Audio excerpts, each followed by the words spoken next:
Okay. First, thank you, Senator Stabenow, Tester, King, and Kane, for coming.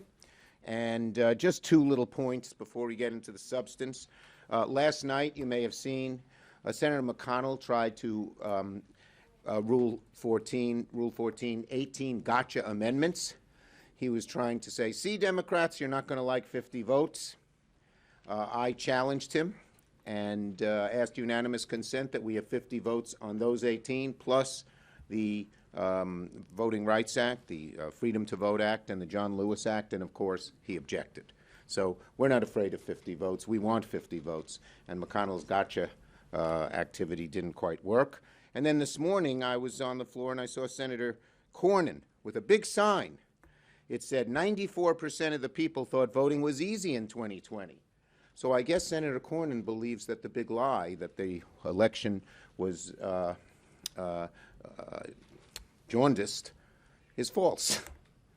Because if you say 2020 went well, you're saying two things. You're saying Trump's big lie is wrong, and you're saying that 2020 was fine. Why are legislatures changing it all across the country? Our argument is not that 2020 wasn't a fair election. We believe it was. Our argument is what they're doing now is going to make 2022 a very unfair election. So, we have a revolutionary idea. When you make it easier for people to cast their ballots safely, Americans turn out to vote. That's what our history showed. Of course, it's not what Donald Trump says. He says the election was stolen from him.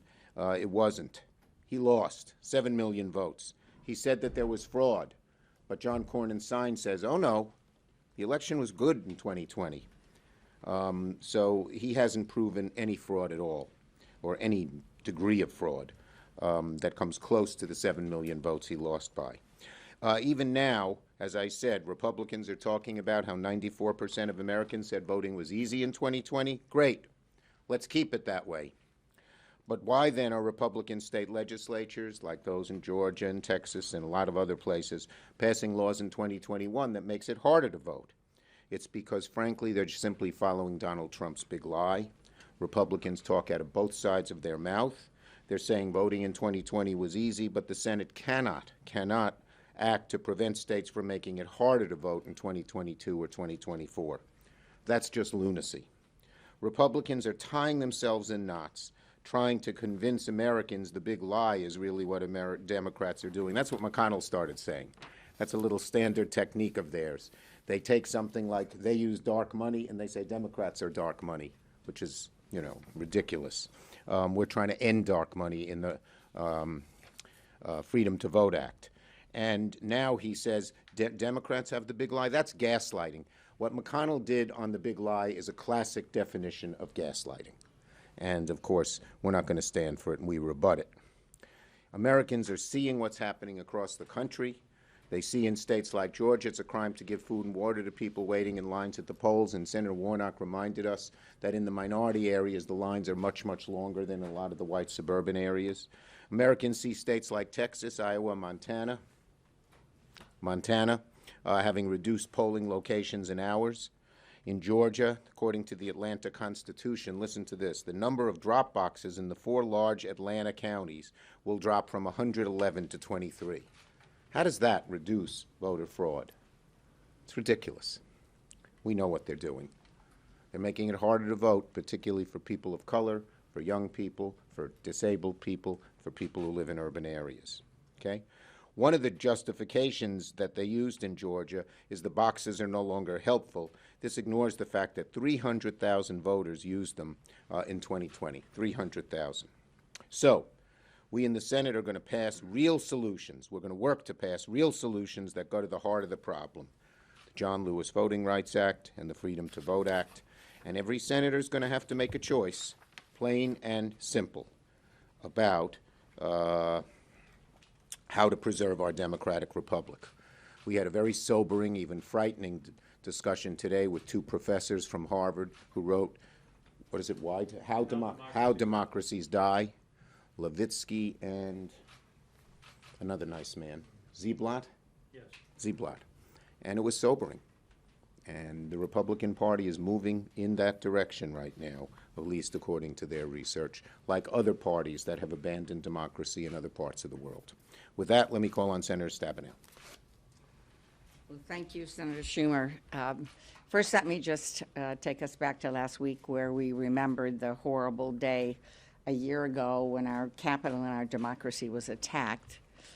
Even after the broken glass was swept away and the black metal fence came down, the threat remains, and that's why we are here speaking about this.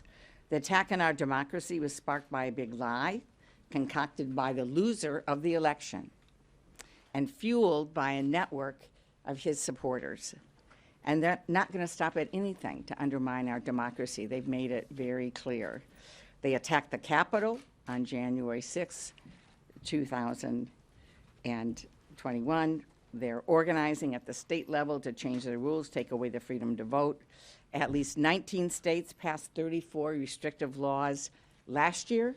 They've got more than 100 bills to further restrict voting, have been introduced at the state legislative level and continued into this year.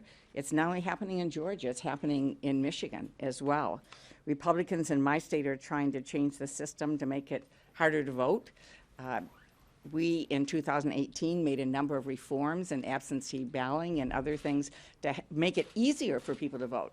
And people voted in 2020, the largest voter turnout ever in the history of Michigan. And people voted for Joe Biden and Kamala Harris to be our president and vice president.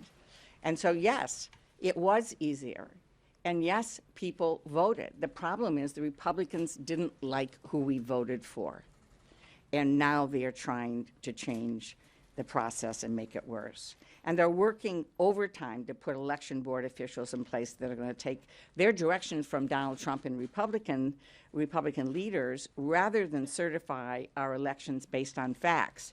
In other words, based on who received the most votes. And we came very close in Michigan.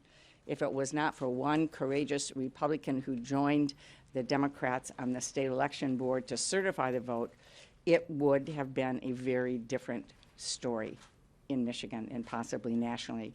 And the Republicans in Michigan want to make sure that that doesn't happen again, that they actually control those members. Republicans in Congress are standing by. They're allowing this to happen. And we are fighting back. It's time to pass the Freedom to Vote Act. We've watched the Senate rules continually be abused by the Republican leader for way too long. And it's time to step up and restore the Senate so this body reflects the majority rule that was intended by the founders of our Constitution.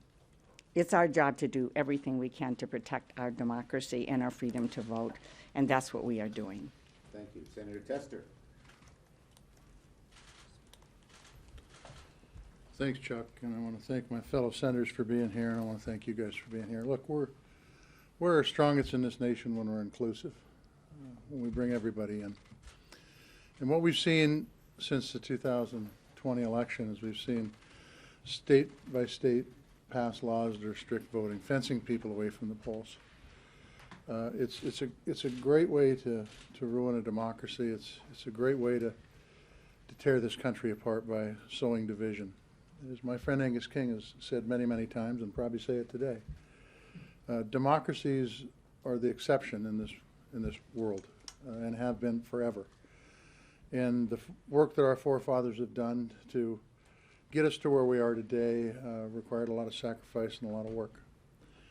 What we're seeing being done on a totally partisan basis is we're seeing restrictions being put on specific groups of voters that, quite frankly, will tear this democracy apart. I don't say that as an overstatement, I say that as a fact. And it is incumbent upon us today to make sure that we restore people's ability to vote and not have to stand in line for 10 hours or not to have to produce certain IDs that will work on other IDs that won't, which is what has happened in Montana. In the end, we need to have a vote on this, and I think now is the time. I know many of you have asked me in the halls, when are we going to vote? What's this going to happen? We got the big guy behind me. He can answer all those questions. But the truth is that we need to fix a problem in this country that could literally destroy our democracy. And if we don't, shame on us. Shame on us as a body.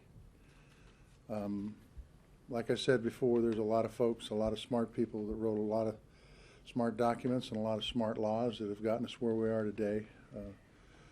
And we need to not take that for granted, and we need to move forward in a thoughtful way that makes sure that people can vote safely and accurately in this nation. And I think that's what the Freedom to Vote Act is all about.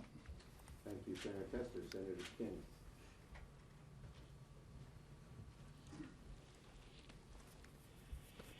In the winter of 1891, the House of Representatives passed a voting rights bill to protect the rights of African Americans to vote. Very simple proposition.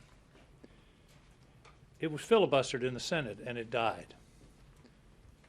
And what we saw was 75 years of constraint on the rights of African Americans to vote. I know about that because I grew up in Virginia. I saw it. I saw it. I saw the effect that it had on my black friends and neighbors. There's an old hymn we used to sing in St. Paul's Church over in Alexandria, Christian, a Protestant hymn. Once to every man and nation comes a moment to decide. That is the moment that we're at right now. The point I want to make is that that vote in 1891 changed American history for the worse for 75 years. A few people changed American history for the worst in 1891. I don't want to see us make that mistake again. And I come at this a little differently than my colleagues. Sorry, Chuck. I don't know what the effect will be of ensuring a broader franchise in this country politically.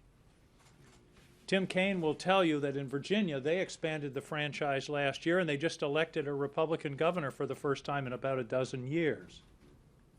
So this isn't about electing Democrats or not electing Republicans. This is about preserving democracy with a small d. I have been very reluctant since being here to talk at all about changing the filibuster. And if we were here today talking about a policy issue, I wouldn't be at this podium. But we're not talking about a policy issue. We're talking about a structural issue. We're talking about how our system works. And the problem is, if it's corrupted, if it's compromised, then the voters can't change things even if they want to. And a lot of my colleagues and myself are worried about, okay, if you change the filibuster, what happens the next time when somebody else is in the majority? Well, the answer is if they're in the majority and they overreach, as long as the system is working, the voters can throw them out the next time. There's always an election in 2 years. But if the election itself is compromised, then that check, that essential democratic check, and that is the essential check in the Constitution, is regular elections. If that check is compromised, the system doesn't work.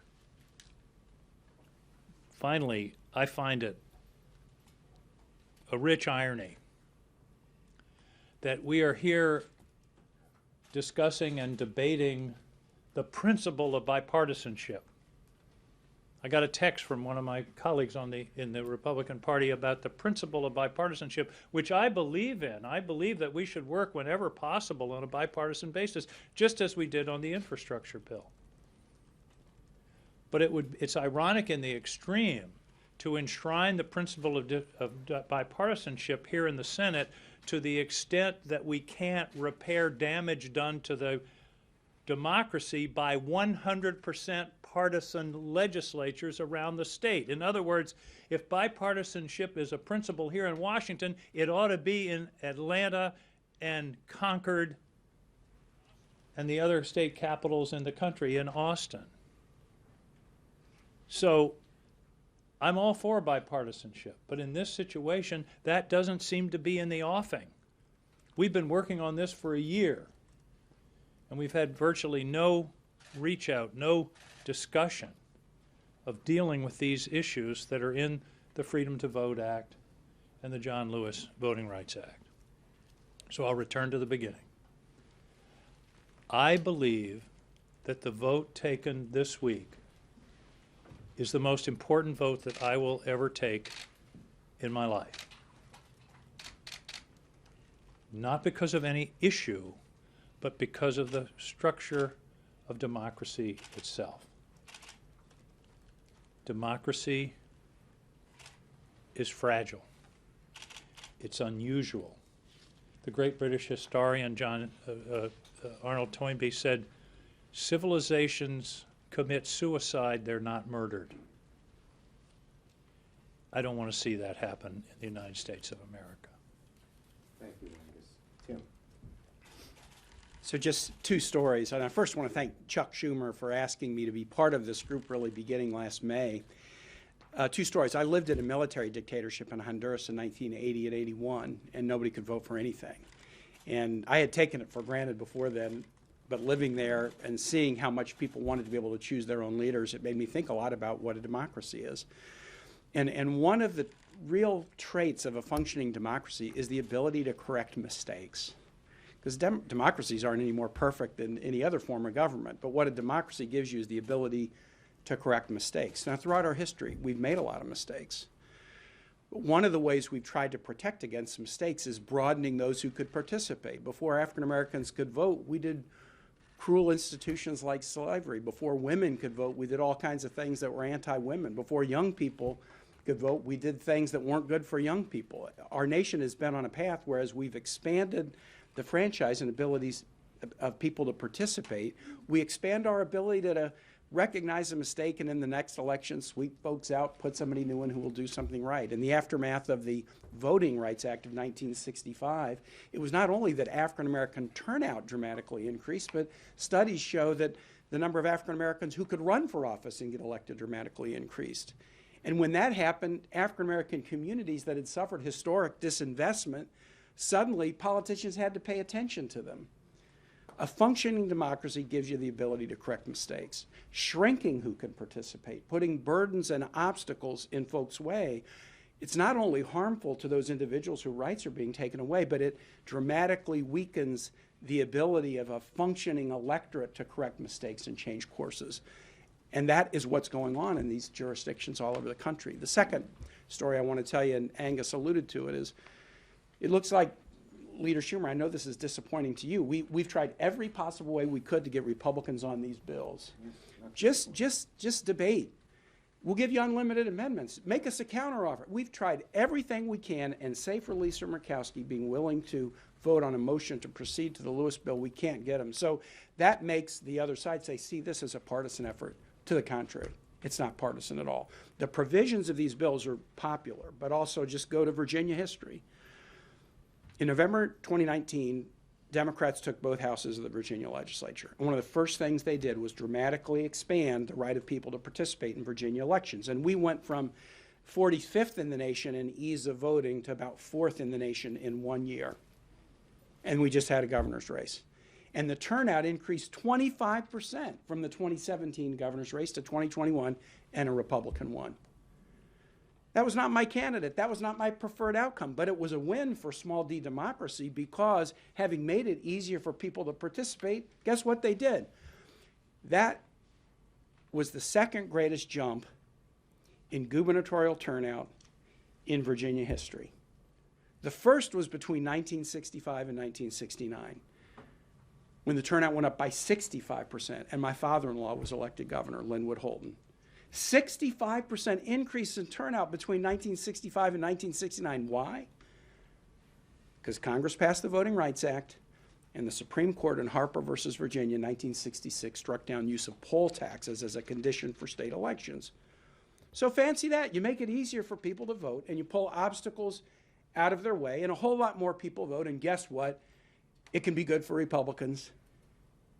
And then maybe some elections it's not. It can be good for Democrats. Maybe some elections it's not, but it's good for democracy. And that's why we need to do this. Thank you. Eloquent speeches. I'll start that way and work my way over. You're first. Can you shed some light on what filibuster changes or change Look, we are looking at a variety. The group here, particularly Tim and Angus and John, who have been part of that group of three, we are exploring a variety of different changes that can get 50 votes. That's what we're working on very diligently, almost 24/7 now.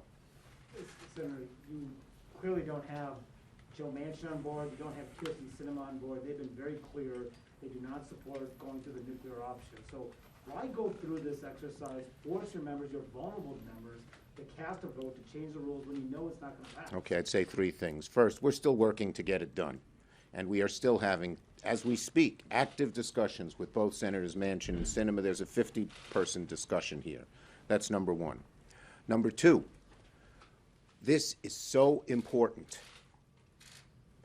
Job of a senator is to vote.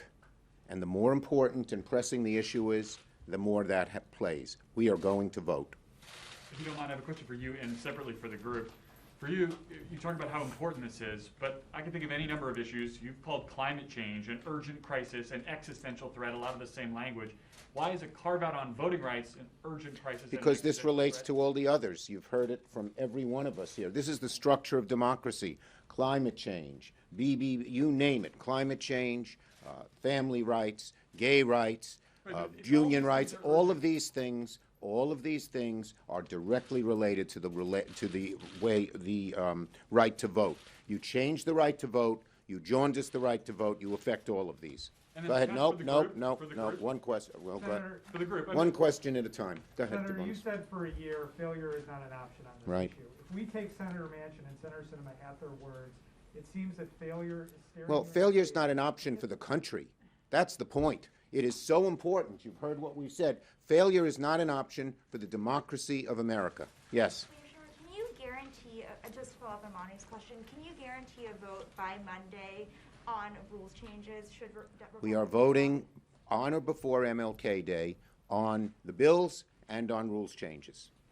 If you don't have 50 votes by this Monday deadline, then why set this Monday deadline if you don't have? We're running out of time because these legislatures are passing terrible laws, and our experts have told us moving by mid-January is about the latest we can go.